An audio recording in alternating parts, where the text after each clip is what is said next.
الحمد لله وحده والصلاة والسلام على من لا نبي بعده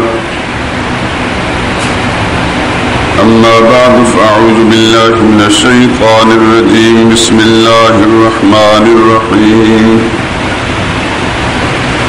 لقد جاءكم رسول من أنفسكم عزيز عليه ما عنتم حريص عليكم بالمؤمنين رؤوف رحيم فإن تولوا فقل حسبي الله لا إله إلا هو عليه توكلت وهو رب العرش العظيم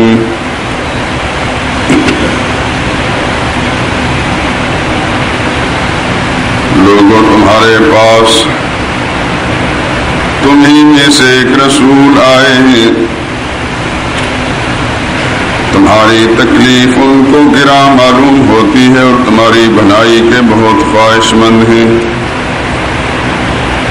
اور ایمان والوں پر نہایت شفقت کرنے والے اور مہربان ہیں۔ سو اگر یہ لوگ پھر جائیں اور نہ مانے تو کہہ دیجیے کہ اللہ مجھے کافی ہے، اس کے سوا کوئی عبادت اور پکار کے لائق نہیں، اسی پر میرا بھروسہ ہے اور وہی عرش عظیم کا مالک ہے۔ سبحان ربک رب العزت عما یصفون وسلام علی المرسلین والحمد للہ رب العالمین۔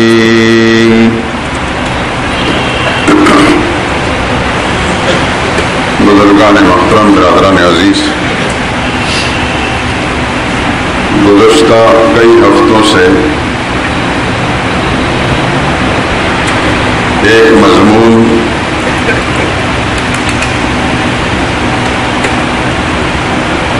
جسے بیان کرنے کی میری اپنی بھی خواہش تھی،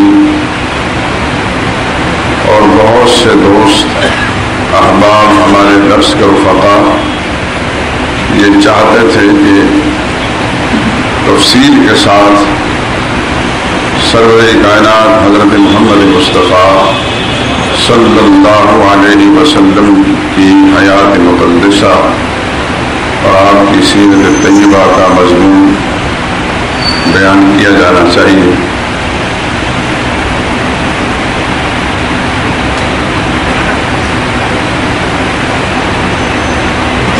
ہر کام کے وقت اوقات اللہ ہی کی طرف سے مقدر ہوتے ہیں،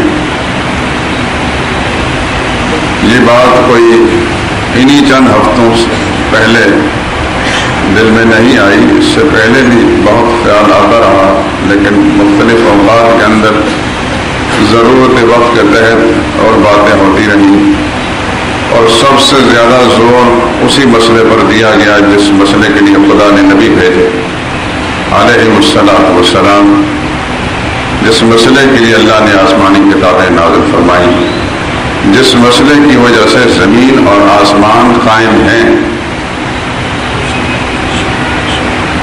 جس مسئلے کی وجہ سے اللہ نے زمینوں کو اور آسمانوں کو بنایا ہے۔ 28ویں پارے کی آیت کبھی بھی آپ حضرات کے دل و دماغ سے محو نہیں ہونی چاہیے، جن میں بالکل میں نے آغاز کے اندر مسئلہ توحید کے بیان کے آغاز میں وہ سنائی تھی۔ اللہ الذی خلق السماوات والارض خلق سبع سماوات من الارض مثلہن، اللہ نے 7 آسمان بنائے اور زمینیں بھی اتنی ہی بنائیں۔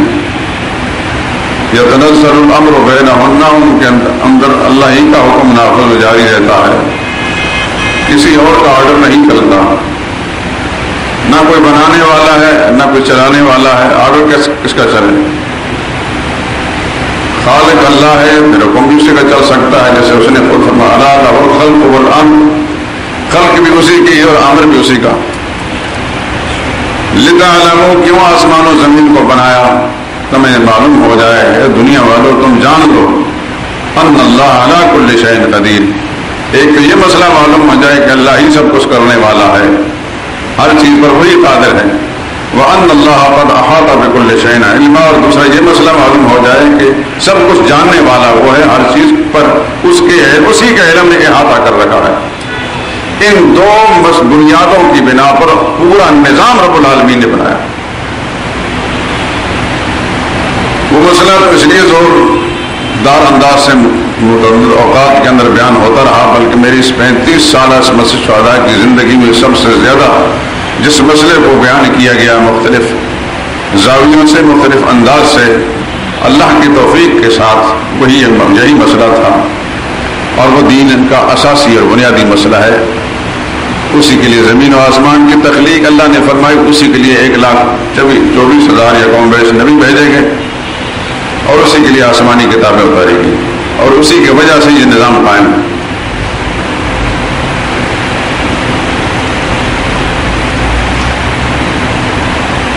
ایک حدیث میں آتا ہے لا تقوم الساعة حتى يقال في الارض لا الہ الا اللہ، جب تک دنیا میں ایک موحد بھی موجود رہے گا جو اللہ کے سوا کسی اور کو الہ نہ سمجھنے والا موجود ہوگا، اس وقت تک قیامت قائم نہیں ہوگی، اور قیامت اس وقت قائم ہوگی جب کوئی بھی دنیا میں موحد نہیں رہے گا۔ لیکن سیکنڈ حیثیت، دوسری حیثیت، چونکہ دین اسلام کے اساسی اور بنیادی مسئلوں میں رسالت کے مسئلے کو ہے، لا الہ الا اللہ یہ توحید ہے، محمد رسول اللہ یہ رسالت ہے، اور اس کی اہمیت اپنی جگہ مسلم ہے۔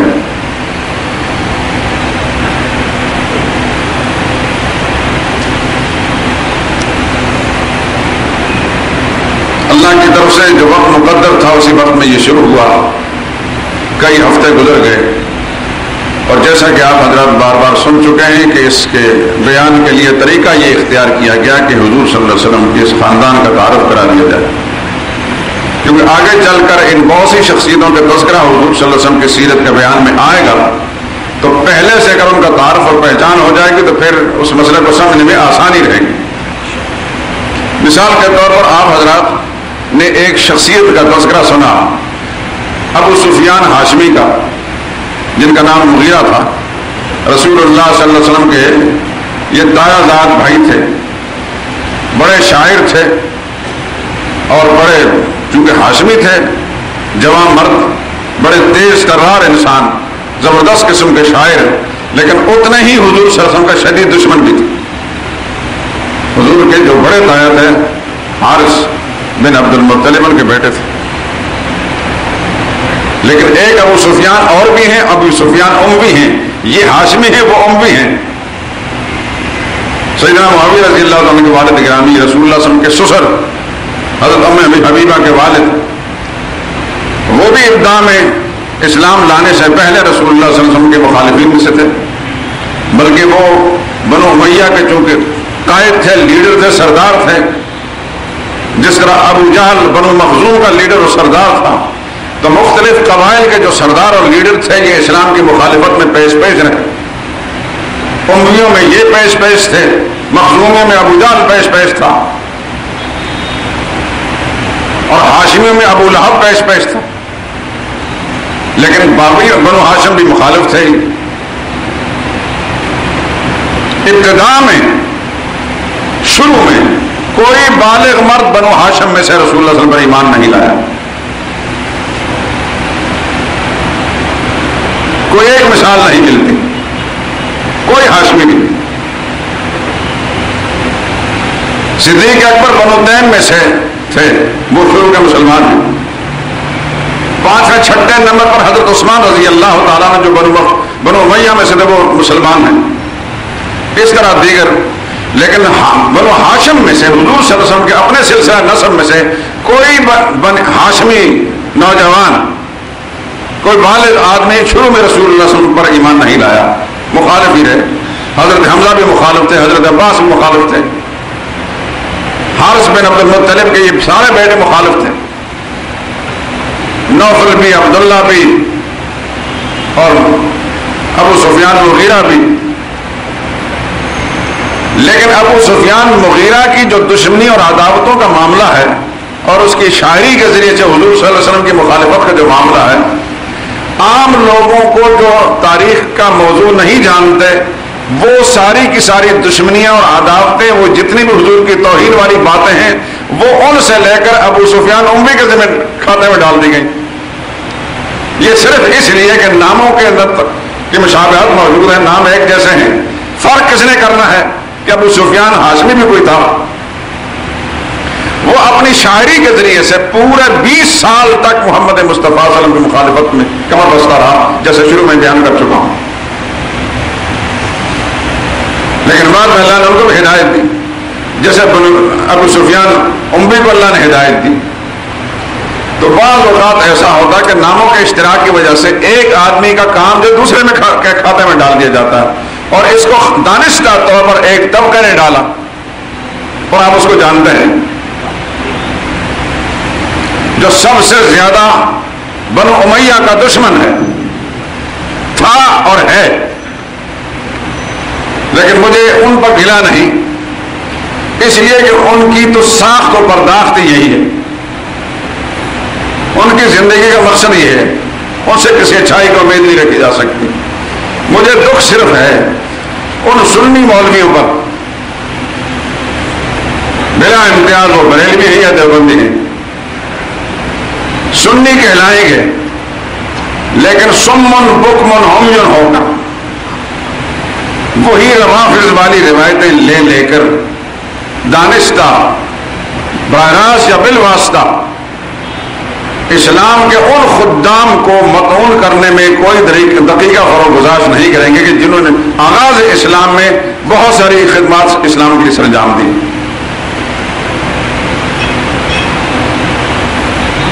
ایک زمانہ تو ایسا تھا کہ مودودی صاحب نے ایک کتاب لکھی خلافت ملکیت، اور یقیناً اس میں بنو امیہ کو بہت رگیدا انہوں نے. حضرت عثمان پر بھی ڈائریکٹ نہیں انڈائریکٹ ہٹ کی، سیدنا معاویہ کو بھی رگڑا ہے، حضرت عمرو بن عاص کو بھی رگڑا ہے. اس پر پورے ملک کے اندر آواز بلند کی گئی، اور یقیناً یہ ایک غلط حرکت تھی، غلط اقدام تھا. ان کی خوبیاں اپنی جگہ، ان کو ہم تسلیم کرتے ہیں، لیکن صحابہ کے بارے میں جو کچھ کہا کسی صورت کے اندر اس کی تعبیر نہیں ہو سکتی. سب تاریخ کی وضاح اور کذاب راویوں کی روایتیں لے کر جو صحابہ کرام کی تنقید کی گئی. اس زمانے میں تو مودودی صاحب معدود تھے، اب سارے دیوبندی لگے ہوئے. تھا جو ناخوب بتدری وہی خوب ہوا، الا ماشاء اللہ. میں نام نہیں لوں گا کسی کا. اب وہ ساری کے ساری جو ہے غلطیاں مودودی صاحب کی معاف ہو گئی، سب اس کام میں لگے ہیں. ندویوں نے حد کر دی ہے. اگر ندویوں کی کتابیں پڑھی ندوہ والوں کی جو تاریخ پر لکھی گئی ہے دیگر، تو انہوں نے کوئی دقیقہ فروغ گزارش نہیں کیا، خصوصاً بنو امیہ کی خامیاں نکالنے میں. اللہ تعالیٰ ہمارے گناہوں کو معاف فرمائے. اور میں سمجھتا ہوں کہ جو مذہبی طبقہ ہے، مذہبی قیادت، یہ اگر راست پر آ جائے، دیانت اور امان قرآن اور سنت کے اصولوں کو پیش نظر رکھ کر دنیا کی ہر کتاب اور ہر تاریخ کی روایت کو قرآن اور سنت کے اصولوں پر پرکھ کر اس کی بنیاد پر فیصلہ کرنے لگ جائے تو انشاءاللہ سارا معاملہ درست ہو جائے گا. قوم کی فکری رہنمائی ہو جائے گی. ان کی اس بے حسی کا نتیجہ یہ ہے کہ آج آپ کا میڈیا، خصوصاً الیکٹرانک میڈیا، ٹی وی، وہ روافظ کا ایک امام باڑہ بنا ہوا ہے. اس سے وہی کچھ آگے کہا جاتا ہے جو روافظ چاہتے ہیں. اب تو اخبارات بھی، کل کا اخبار اوصاف پڑھ لیجئے، آج کا نوائے وقت پڑھ لیجئے. ان کی مجبوریاں ہیں یا ان کی بے حسیاں ہیں، بہرحال وہ سب غلط باتیں جو ہیں ان اخباروں کے اندر آ رہی ہیں.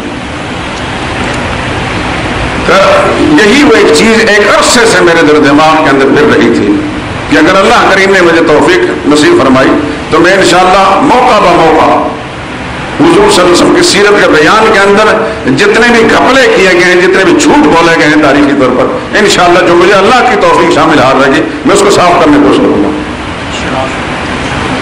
حضور صلی اللہ علیہ وسلم کے خاندان کے تعارف کے سلسلے میں دو شخصیتیں حضور صلی اللہ علیہ وسلم کے تایا، ان کا تو مفصل بیان ہوا، حارث کا اور حارث کی اولاد کا. پھر دوسرے تایا جناب زبیر ان کا بھی تعارف ہوا اور یہ بھی معلوم ہوا کہ رسول اللہ صلی اللہ علیہ وسلم کے کفالت کرنے والے زبیر تھے. وہ ایک طبقہ خاص طور پر اس نے ایک مشن بنایا ہوا ہے کہ کسی کی کوئی خوبی ہو اس کو کھینچ تان کر سنیوں کی جہالت سے فائدہ اٹھاتے ہوئے دوسرے خاندان میں لے جائیں گے. کیونکہ سنی اسے کو کہتے ہیں جس کا دل اور دماغ اور اعصاب اور سب چیز سن ہو. کیونکہ پہلے سنی اور ہوتا تھا، اب سنی اور ہے. علامہ ابن کثیر نے یعنی سنت کی جو تعریف کی تھی وہ تو اور تھی. وَأَمَّا أَهْلُ السُّنَّةِ وَالْجَمَاعَةِ فَيَقُولُونَ فِي كُلِّ قَوْلٍ وَفِعْلٍ لَمْ يُثْبَتْ عَنِ الصَّحَابَةِ فَعُبِيدَةٌ، کہ ہر قول اور فعل جو محمد مصطفیٰ صلی اللہ علیہ وسلم کے صحابہ کرام سے ثابت نہیں وہ بدعت ہے. لِأَنَّهُ لَوْ كَانَ خَيْرًا لَبَادَرُوا إِلَيْهَا، کیونکہ اگر وہ خیر کا کام ہوتا تو صحابہ سب سے پہلے اس کام کو کرتے. لِأَنَّهُمْ لَمْ يَتْرُكُوا خَصْلَةً مِنْ خِصَالِ الْخَيْرِ إِلَّا وَقَدْ بَادَرُوا إِلَيْهَا. دین کی کوئی اچھائی ایسی نہیں تھی کہ جو صحابہ کرام نے کر کے نہ چھوڑی ہو. تو جو صحابہ کرام کا طرز عمل کریں وہ اہل سنت ہے. اب جتنے بدعت میں ڈوبے ہوں وہ اپنے آپ کو سنی کہتے ہیں، اور جو بالکل بحث وہ بھی اپنے آپ کو سنی کہتے ہیں. بتدریج ہوئی خوب ہوا. دو شخصیتیں ان کا تعارف تو ہو گیا الحمدللہ، جس قدر بھی ضرورت تھی، اگرچہ تفصیلات بہت ہیں. تیسری شخصیت رسول اللہ صلی اللہ علیہ وسلم کے چچاؤں میں سے جناب ابو طالب کی، جس کا کچھ تذکرہ پچھلے جمعے میں ہوا. ابو طالب آپ سن چکے ہیں کہ یہ نام نہیں تھا، کنیت تھی. اصل نام عبد مناف تھا. قریش کا یہ دستور چلا رہا تھا. قریش کے جتنے سردار ٹائپ لوگ تھے وہ کبھی کبھی اپنے بچوں کے نام اپنے خود ساختہ معبودوں بتوں کے نام پر بھی رکھا کرتے تھے. چنانچہ حضور صلی اللہ علیہ وسلم کے دادا کے دادا، ان کا نام بھی عبد مناف تھا، یاد ہے. عبداللہ بن عبد المطلب بن ہاشم بن عبد مناف. تو عبد مناف کے ایک بھائی تھے، ان کا نام عبد العزیٰ تھا. ٹھیک اسی طرح جس طرح ابو طالب کا نام عبد المناف ہے اور ان کے بھائی ابو لہب کا نام عبد العزیٰ ہے. یعنی ان کے اجداد میں بھی یہ دو نام گزرے ہیں. اس عبد العزیٰ کی اولاد میں آگے چل کے حضرت خدیجہ بھی ہیں اور یہ سارے حضرات. عبد مناف کی اولاد میں آگے دو شاخیں ہیں، ایک بنو ہاشم میں اور دوسری بنو امیہ کی. اور عبد مناف کے جو دوسرے بھائی تھے جن کا نام عبد العزیٰ تھا، اس سے آگے چل کر دوسرے خاندان جیسے حضرت خدیجہ رضی اللہ عنہ، حضرت حکیم بن حزام، یہ لوگ. تفصیل آگے آئے گی انشاءاللہ. تو ان کا نام ابو طالب اس لیے تھا کہ ان کے 4 بیٹوں میں سے ایک بیٹے کا نام طالب تھا. سب سے بڑے کا نام طالب، اسی کی وجہ سے کنیت طالب کا باپ. ابو طالب کا معنی طالب کا باپ.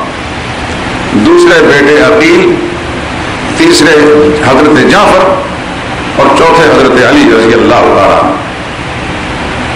ابو طالب کے 4 بیٹوں کا ذکر ملتا ہے، طالب، عقیل، جعفر اور علی. ان میں سے 3 کو اللہ کریم نے ہدایت سے نوازا، ایمان کے دولت سے مالا مال ہوئے، صحابی رسول بنے، جن میں سب سے بڑا رتبہ ہے سیدنا علی رضی اللہ تعالیٰ عنہ کا. وہ قدیم الاسلام ہے. لیکن ان کے بڑے بھائی حضرت جعفر بھی قدیم الاسلام ہے. حضرت علی تو وہ ہے جو حضور صلی اللہ علیہ وسلم کے گھر میں ہی پرورش پائی اور 9 سال یا 10 سال کے بچے تھے کہ جب اسلام کی دولت سے مالا مال ہوئے. ابھی بالغ نہیں ہوئے تھے. نابالغی کی حالت کے اندر اللہ نے اسلام کی نعمت سے ان کو نواز دیا. ان کے بڑے بھائی حضرت جعفر بعد میں مسلمان ہوئے لیکن وہ بھی قدیم الاسلام ہیں. حضرت عقیل ذرا دیر سے مسلمان ہوئے لیکن وہ مسلمان ہیں. اور طالب ایمان سے محروم رہے. غزوہ بدر کے اندر کفار و مشرکین کے ساتھی بن کر آئے تھے اور مسلمانوں کے ہاتھوں سے قتل ہو گئے، مارے گئے. ابو طالب حضور صلی اللہ علیہ وسلم کے سگے چچا تھے. عبد المطلب کے ایک بیوی سے 3 بیٹے، زبیر، ابو طالب اور عبداللہ، یہ سگے بھائی تھے. ابو طالب، عبداللہ اور زبیر یہ سگے بھائی تھے، حضور صلی اللہ علیہ وسلم کے سگے چچا ہیں، جسے زبیر سگے تایا ہیں، یہ سگے چچا ہیں۔ عبداللہ ان سے بڑے تھے، حضور کے والد ان سے بڑے تھے، بڑے شریف النفس انسان، بڑے مرنجا مرنج ہر دل عزیز انسان، اور اپنی اس طبیعت کی بنا پر تقریباً سارے ہی بنو ہاشم کو انہوں نے اپنا گرمیلا بنایا ہوا تھا۔ آغاز میں حضور اکرم صلی اللہ علیہ وسلم جب بچے تھے، والدہ کے انتقال کے بعد دادا کی گود میں آئے، لیکن دادا بہت بوڑھے ہو گئے تھے، 80-82 سال کی عمر میں تھے۔ عملاً تربیت ان کے بیٹے، بڑے بیٹے جناب زبیر نے کی، اپنے باپ کی بھی خدمت وہی کرتے تھے، ان کی دیکھ بھال وہی کرتے تھے، اور اپنے مرحوم بھائی کے بچے، یتیم بچے سیدنا محمد مصطفیٰ صلی اللہ علیہ وسلم کی بھی پرورش انہوں نے کی، جو بہت بڑے کامیاب تاجر بھی تھے، اور اپنے دادا کی وصیت کے مطابق سردار قوم بھی تھے، وہ آپ سن چکے ہیں۔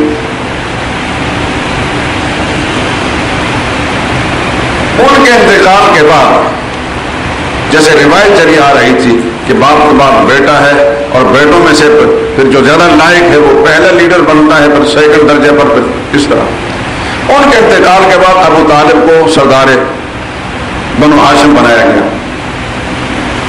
لیکن عجیب بات ہے کہ ابو طالب ایسے وقت کے اندر قوم کے لیڈر سردار بنے کہ جسمانی طور پر معذور تھے، سن چکے ہیں آپ کے ترجمے میں، ایک ٹانگ میں لنگڑاہٹ تھی، اور اپنی اس جسمانی عارضے اور معذوری اور مجبوری کے سبب سے وہ کامیاب تاجر نہیں تھے، مالی بھی پوزیشن بہت ہی کمزور تھی، مفلس سے بڑے نادار۔ سیدنا علی کا ایک بیان ہے، ابھی سادہ فقیر اور ما سادہ فقیر قبل ہو، میرے والد صاحب قوم کے سردار بنے محتاجی اور مفلس کی حالت میں، اس سے پہلے کوئی شخص بھی قوم کا لیڈر اور سردار جو ایسا مفلس نہیں بنا۔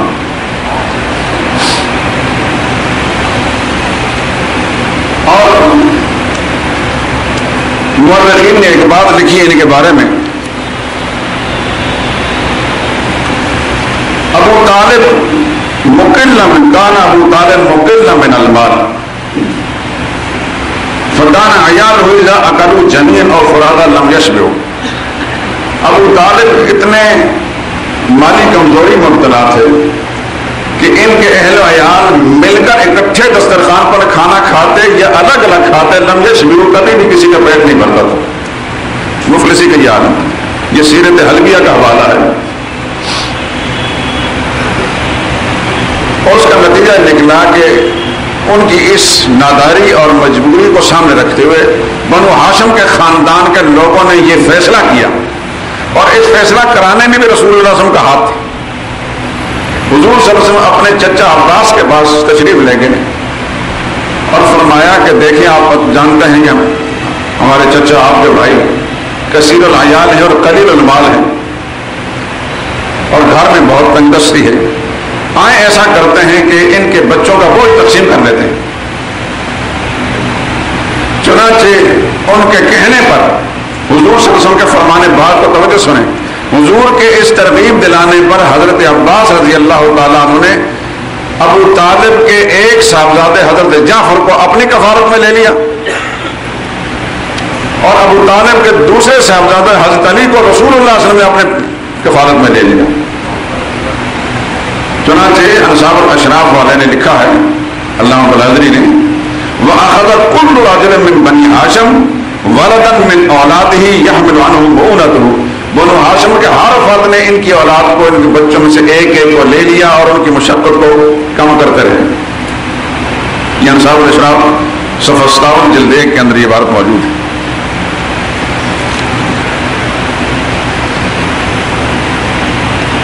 مولوی بیچارہ تقریر ہی نہیں کرتے،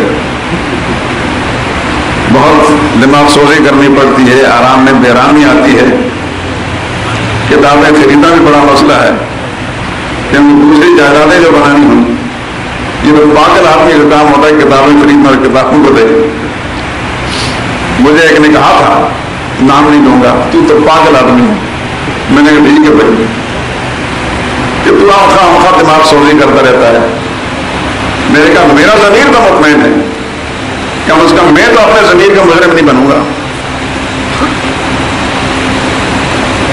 تو یہ تھا جناب ابو طالب کی مالی حیثیت۔ اب اس حیثیت میں آپ اندازہ کر سکتے ہیں کہ وہ جب اپنے بچوں کو دوسروں کے سپورٹ کرنے والے ہوں گے، وہ کسی دوسرے کے بچے کی کفالت کیا کریں گے۔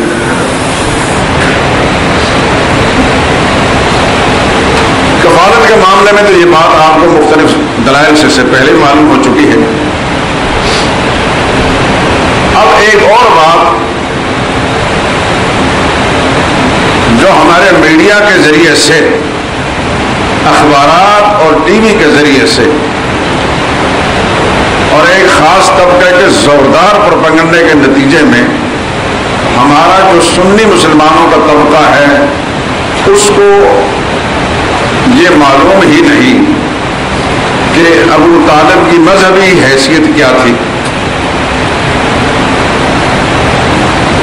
اگر کسی کو معلوم ہے تو وہ یہی معلوم ہے کہ ابو طالب حضرت تھے، یعنی وہ مسلمان تھے۔ جیسے کہ ہمارے اسکولوں کتابوں میں بچوں کے کو پڑھایا جاتا ہے کہ بتاؤ حضور صلی اللہ علیہ وسلم کے چچا کون تھے، تو کہتے حضرت ابو طالب تھے۔ یہ بتاؤ حضور صلی اللہ علیہ وسلم کے داماد کون تھے، تو جواب یہ حضرت علی تھے۔ یعنی باقی تینوں بیٹیوں کے رشتے ختم ہو گئے، حضرت ابو العاص بھی گئے اور حضرت عثمان بھی گئے۔ یہ ہے اس بدبخت پاکستانی معاشرے کے اندر نظام تعلیم، بدبخت نظام تعلیم کا نتیجہ۔ چھوٹے چھوٹے بچوں کے ذہن کے اندر جب یہ بات ڈالی جائیں گے، جب بڑے ہوں گے تو ان کے ذہن میں یہی بات ہوگی۔ برتن میں جو کچھ ڈالا جاتا ہے وہی نکلتا ہے۔ بتاؤ کہ رسول اللہ صلی اللہ علیہ وسلم کے نواسے کون تھے، حضرت حسن اور حضرت حسین علیہ السلام۔ اب یہ لفظ بولتے وقت بھی ان کو احساس نہیں ہو رہا کہ علیہ السلام جب ہم کہہ رہے ہیں تو حضور علیہ السلام، موسیٰ علیہ السلام، عیسیٰ علیہ السلام اور حسین علیہ السلام میں کیا فرق ہے۔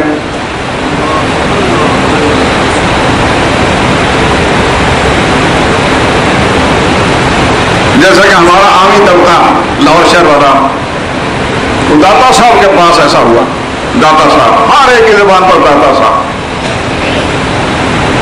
یہ نہیں سمجھتے کہ داتا ہم جس کو کہہ رہے ہیں اس کو رب کیوں نہیں کہتے، کیونکہ سنسکرت میں ہندی زبان کے اندر داتا کا معنی رب ہے۔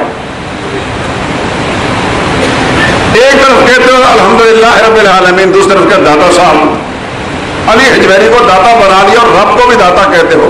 یہ بتاؤ کیسے ہی داتا ہے کون؟ اس قوم کی جہالت کو ایک مصیبت ہے،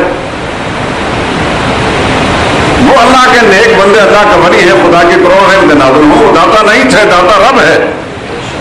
داتا وہی ہے جو رب ہے۔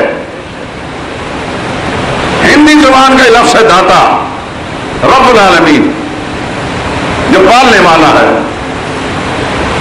اگر کسی نے سوچ سمجھ کر ان کو داتا بنایا ہے اس پر تو گلا کوئی نہیں، اس کا وہی داتا ہوگا۔ لیکن ایک صاحب ایمان نہیں سوچ سکتا کہ خدا کے سوا کوئی اور داتا ہو سکتا ہے۔ بس اسی قسم کی جہالت ہے۔ امام حسین علیہ السلام، امام حسن علیہ السلام، ان کے والد کو پوچھے وہ حضرت علی ہیں، حضرت علی علیہ السلام کیوں نہیں ہوئی، ان کا قصور کیا ہے؟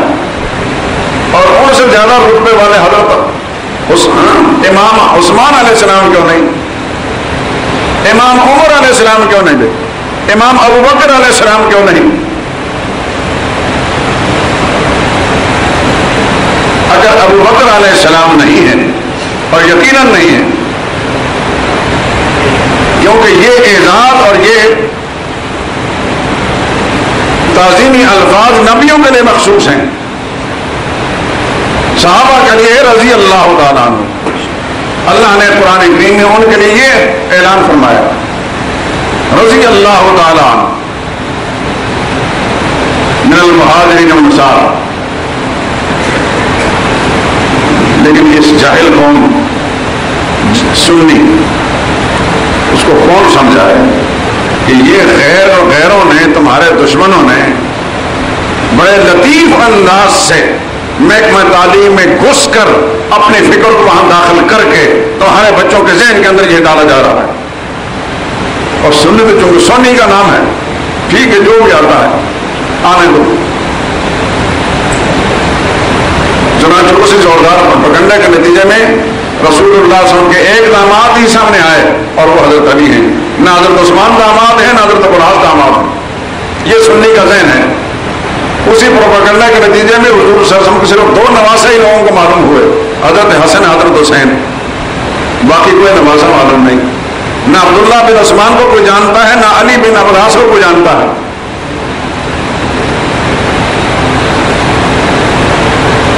اسی زوردار پروپیگنڈا کے نتیجے میں حضور صلی اللہ علیہ وسلم کے ایک صاحبزادی کا نام معلوم ہے، وہ حضرت فاطمہ ہے.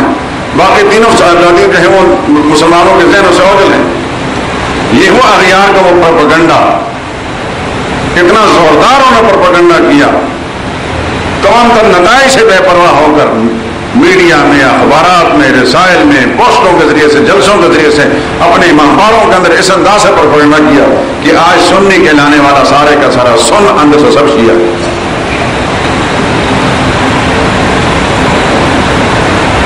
اور جو جگانے والا ہے وہ سب سے بڑا دشمن ہے ان کا. جو ان کو جگا کر ان کی اصلیت بتانے والا ہے وہ برا ہے.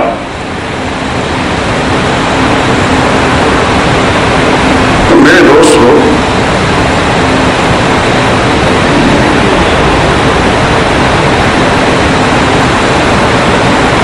جناب ابو طالب یہ رسول اللہ صلی اللہ علیہ وسلم کے چچا تھے، لیکن ایمان صرف حضرت حمزہ اور حضرت عباس کو ہی نصیب ہوا. حضور کی زندگی میں، یعنی نبوت والی زندگی میں، جب اللہ نے نبوت سے سرفراز کیا تو صرف 4 شخصیتیں زندہ تھیں چچاؤں میں سے. نبوت کی زندگی سے پہلے حضرت زبیر بھی تھے، لیکن جب حضور صلی اللہ علیہ وسلم 40 برس کے بعد نبوت سے سرفراز کیے گئے اس وقت صرف 4 ہی زندہ تھے. ابو لہب، ابو طالب، حضرت حمزہ اور حضرت عباس. حضرت حمزہ ایمان لے آئے اور حضرت عباس ایمان لے آئے، اور 2 ایمان سے معلوم ہے. کون؟ ابو لہب اور ابو طالب. ابو لہب کے بارے میں تو خیر سب کو معلوم ہے، کم از کم جو قرآن کی تلاوت کرتا ہے وہ تبت یدا ابی لہب جب پڑھتا ہے تو اس کو اتنا اندازہ ہو جاتا ہے. وہ پہلے دن کا بدنصیب انسان، ہاشمی، پتھر پھینکنے والا محمد مصطفیٰ صلی اللہ علیہ وسلم کا آخر دم تک کفر پر قائم رہا،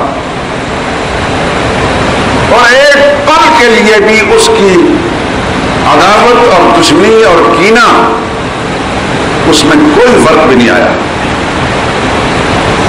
اور آخر وقت میں بری موت مرا. اس حد تک بری موت اس کے جسم سے کی چھڑان سے لوگ قریب نہیں آ سکتے تھے، چنانچہ لوگوں نے پتھر پھینک پھینک کر پتھروں کے اندر دفن کر دیا.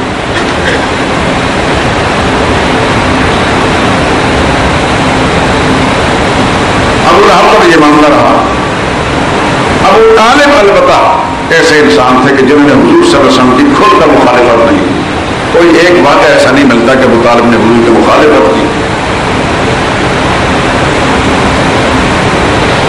لیکن عملاً جب حضور صلی اللہ علیہ وسلم کو ستایا گیا، خانہ کعبہ کے اندر رسول اللہ صلی اللہ علیہ وسلم کی پٹائی ہوتی تھی، دشمن مارتے تھے، آپ کے گلے میں رسیاں ڈال کر، چادر ڈال کر کھینچا گیا.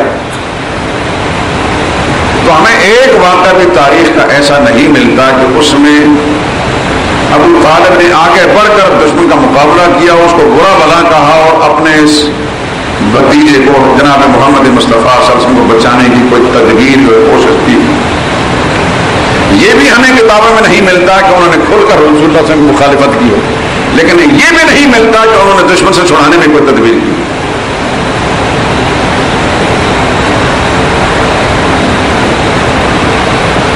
یہ ہمیں ضرور ملتا ہے کتابوں کے اندر، جس کا جی چاہے علامہ ابن حجر کی اصابہ پڑھ کر دیکھ لیں، دیگر جو صحابہ کے حالات میں ہے کہ رسول اللہ صلی اللہ علیہ وسلم کو جب بہت ستایا جاتا، دشمن بہت زیادہ ستاتا ہے، مارتے پیٹتے، تو حضور صلی اللہ علیہ وسلم آوا الی دار ابی سفیان، تو حضور صلی اللہ علیہ وسلم نہایت مجبوری کے عالم میں بھاگ کر ابو سفیان امی کے گھر میں پناہ لیتے تھے۔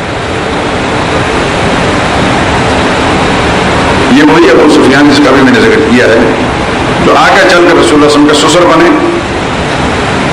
لیکن جس وقت حضور صلی اللہ علیہ وسلم سے گھر میں جا کر پناہ لیتے تھے اس وقت حضور صلی اللہ علیہ وسلم کا وہ عقیدے کا مخالف، مسلمان نہیں ہوتا تھا، اس کا سارا گھرانہ اس وقت مخالف ہوتا، سوائے بڑے بیٹے کے غالباً جو شام کے پہلے گورنر ہیں، جن کو حضرت عمر رضی اللہ تعالیٰ عنہ نے گورنر مقرر کیا تھا، حضرت یزید بن ابی سفیان رضی اللہ تعالیٰ عنہ، وہ قدیم الاسلام ہیں، لیکن حضرت معاویہ بھی بعد میں مسلمان ہوئے۔ یہ مجموعی طور پر سارا گھرانہ حضور صلی اللہ علیہ وسلم کا مخالف ہے، لیکن اس کے باوجود حضور صلی اللہ علیہ وسلم اس کے گھر میں جا کر پناہ لیتے ہیں۔ آپ کیا اندازہ کر سکتے ہیں کہ جس کے گھر میں انسان جا کر پناہ لیتا ہے وہ اگر جان کر دشمن ہو تو جان کر دشمن میں اس کے گھر میں کوئی پناہ لیتا ہے؟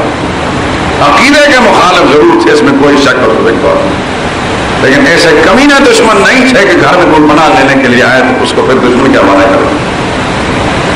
یہ اعزاز حاصل ہے ابو سفیان کے گھرانے میں۔ یہی وجہ ہے کہ بعد میں چل کر فتح مکہ کے موقع پر حضور صلی اللہ علیہ وسلم نے فرمایا جو شخص بیت اللہ میں جا کر پناہ لے گا اس کو بھی میں امن دے دوں گا، میرا کتنا ہی خون کا پیاسا دشمن کیوں نہ ہو، جو بیت اللہ میں پناہ لے گا اس کو بھی امن ہے۔ من دخل دار ابا سفیان فهو آمن، اور جو ابو سفیان کے گھر میں جا کر پناہ لے گا اس کو بھی امن مل جائے گا۔ نعرہ تکبیر، اللہ اکبر۔ اور اس کی وجہ محدثین نے یہ لکھی ہے کہ یہ گھر چونکہ حضور صلی اللہ علیہ وسلم پر ایک قسم کا احسان تھا اس گھر کا، کہ مظلومیت اور معتوبیت کے زمانے میں جب کہ یہ گھرانہ سارا مخالف تھا اور مشرک تھا، اس کے باوجود حضور صلی اللہ علیہ وسلم کو پناہ دیتا تھا، اس احسان کا بدلہ چکانے کے لیے محمد مصطفیٰ صلی اللہ علیہ وسلم نے اس کو دارالامن قرار دے کر فرمایا من دخل دار ابا سفیان فهو آمن، جو اس گھر میں چلا جائے گا ابو سفیان گھر میں اس کو بھی امن مل جائے گا۔ کیا وجہ ہے کہ ابو طالب کے گھر میں جا کر رسول اللہ پناہ نہیں لیتے؟ اگر وہ ویسے تھڑے پر تو نہیں بیٹھے، انہوں نے گھر تھا، اور کسی ہاشمی کے گھر میں پناہ کیوں نہیں لیتے؟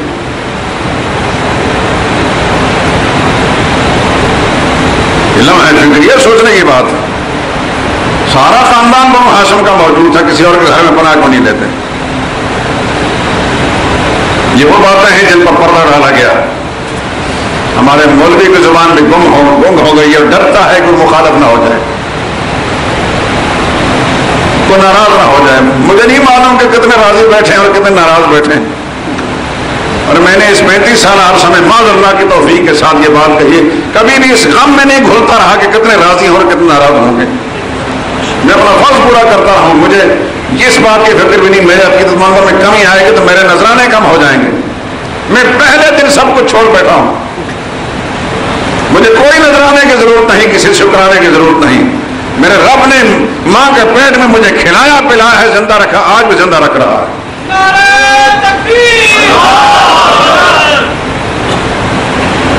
عقیدت مندوں کی تعداد نہیں بڑھانا، دشمنی بھی کسی سے نہیں کرتا، لیکن سچ کہتا ہوں، سچ سننے میں اگر کسی کو ناگوار ہے وہ مخالف بنتا ہے تو مجھے اس کی پرواہ کوئی نہیں۔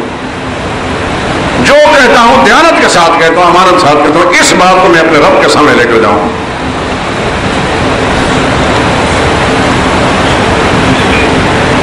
قبر میں آ کر آپ نے میرا حال نہیں پوچھنا، اور محشر کے میدان میں بھی کوئی کسی کا حال نہیں پوچھے گا۔ کوشش میری ضرور ہے کہ سچ اور جھوٹ کا فرق ہو۔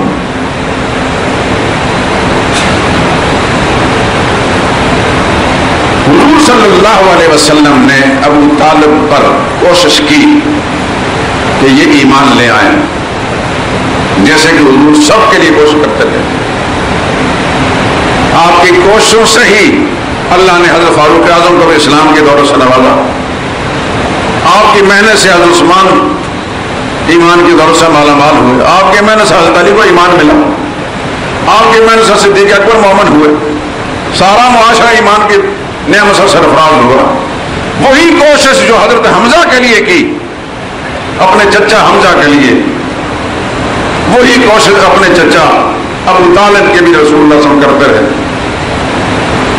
لیکن حضرت حمزہ کو تو کچھ برسوں کے بعد اللہ پاک نے اپنی رحمت سے ایمان کی نعمت سے نواز دیا, اور بدر کے بعد غزوہ بدر کے بعد حضرت عباس میں مسلمان ہو گئے. مکی زندگی مسلمان نہیں ہوئے, حضرت حمزہ مکی زندگی مسلمان ہوئے تھے, حضرت عباس مدنی زندگی مسلمان ہوئے. لیکن بہرحال ایمان مل گیا. حضور صلی اللہ علیہ وسلم نے بہت زیادہ کوشش کی ابو طالب کے لیے, لیکن ابو طالب کھل کر دشمنی مخالفت بھی نہیں کرتے تھے, لیکن رسول اللہ صلی اللہ علیہ وسلم کا کلمہ بھی نہیں پڑھتے تھے. چاہ آن کے درمیانی زندگی کے حالات چھوڑتے ہیں, آخری وقت کی بات کرتے ہیں. بخاری جلد ثانی صفحہ 675 اور صفحہ 703 دو مقامات پر بخاری شریف میں ما کان للنبی والذین آمنوا ان یستغفروا للمشرکین, سورہ توبہ کی اس آیت کی تفسیر میں اور سورہ قصص کی آیت انک لا تهدی من احببت ولکن اللہ یہدی من یشاء, اس آیت کی تفسیر میں امام بخاری نے دو مقام پر بخاری شریف کی جلد ثانی میں یہ لکھا ہے. جو پہلی روایت ہے وہ یہ ہے, عن سعید بن المسیب عن ابی ہے, حضرت سعید بن مسیب اپنے ابا حضرت مسیب سے بیان کرتے ہیں, قال لما حضرت ابا طالب الوفات, جب ابو طالب کی وفات کا وقت آیا, دخل علیہ النبی صلی اللہ علیہ وسلم, حضور صلی اللہ علیہ وسلم اس کے پاس پہنچے. وعنده ابو جہل, اور حضور جب وہاں تشریف لے گئے تو ابو جہل پہلے اس کے سرانے پر بیٹھا ہوا تھا. وعبداللہ بن ابی امیہ, اور عبداللہ بن ابی امیہ ایک اور, یہ ابو طالب کے بھانجے تھے. حضور صلی اللہ علیہ وسلم پھوپھیوں میں ایک کا نام عاتکہ, آپ نے سنا, عاتکہ کے بیٹے تھے. یہ بھی مخزومی تھے, ابو جہل بھی مخزومی تھا. یہ دونوں ہی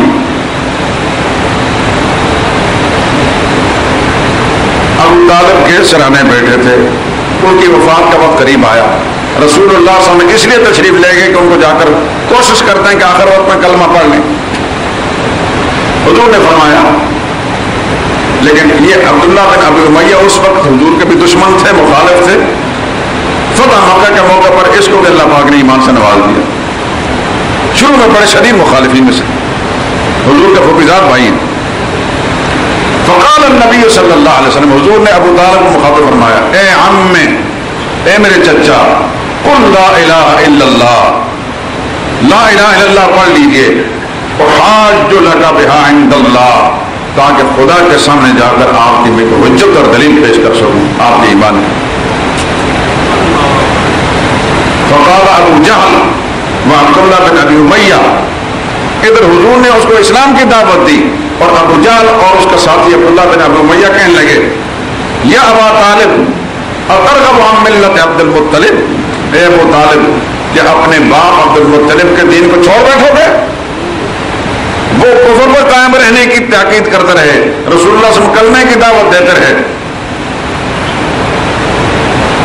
تو ابو طالب نے کیا کہا, فلم یزل رسول اللہ صلی اللہ علیہ وسلم حضور صلی اللہ علیہ وسلم مسلسل کلمے کی دعوت دیتے رہے. وہ عبداللہ بن ابی امیہ اور ابو جہل کہنے کے اترغب عن ملت عبد المطلب ویعیدانہ بدل کا, مسلسل وہ یہ کہتے رہے. حتی قال ابو طالب, تاہم یہ ابو طالب نے آخر میں یہ بات کہی, علی ملت عبد المطلب, میں اپنے باپ عبد المطلب کے مذہب پر مر رہا ہوں, محمد مصطفیٰ صلی اللہ علیہ وسلم کے کلمے پر نہیں مر رہا. وَأَبَى أَن يَقُولَ لَا إِلَهَ إِلَّا اللَّهُ, لا الہ الا اللہ پڑھنے سے انکار کر دیا. قال رسول اللہ صلی اللہ علیہ وسلم, حضور نے اس وقت فرمایا, افسردہ ہو کر اٹھ گئے, فرمایا, لَأَسْتَغْفِرَنَّ لَكَ مَا لَمْ أُنْهَ عَنْكَ, میرے چچا میں اللہ سے آپ کے مغفرت کی دعا مانگتا رہوں گا اگر میرے اللہ نے مجھے روکا نہ. اسی وقت اللہ نے آیت نازل فرمائی ما کان للنبی والذین آمنوا ان یستغفروا للمشرکین ولو کانوا اولی قربی، نبی کو یہ حق نہیں پہنچتا اور نہ کسی مومن کو حق پہنچتا ہے کہ اپنے کسی مشرک کے لیے استغفار کریں، بخشش کی دعا مانگیں، چاہے وہ کتنے قریبی رشتہ دار کیوں نہ ہو۔ بس اللہ نے منع فرمایا تو رسول اللہ صلی اللہ علیہ وسلم۔ یہ ہے ان کے آخر وقت کی کہانی، جو حدیث کی معتبر کتاب بخاری شریف کی 2 روایتیں اور مسلم شریف کے اندر بھی یہ روایت، مسلم کی جلد اول کے صفحہ 40 پر حضرت ابو ہریرہ سے یہ روایت موجود، بخاری میں سعید بن مسیب سے اور مسلم میں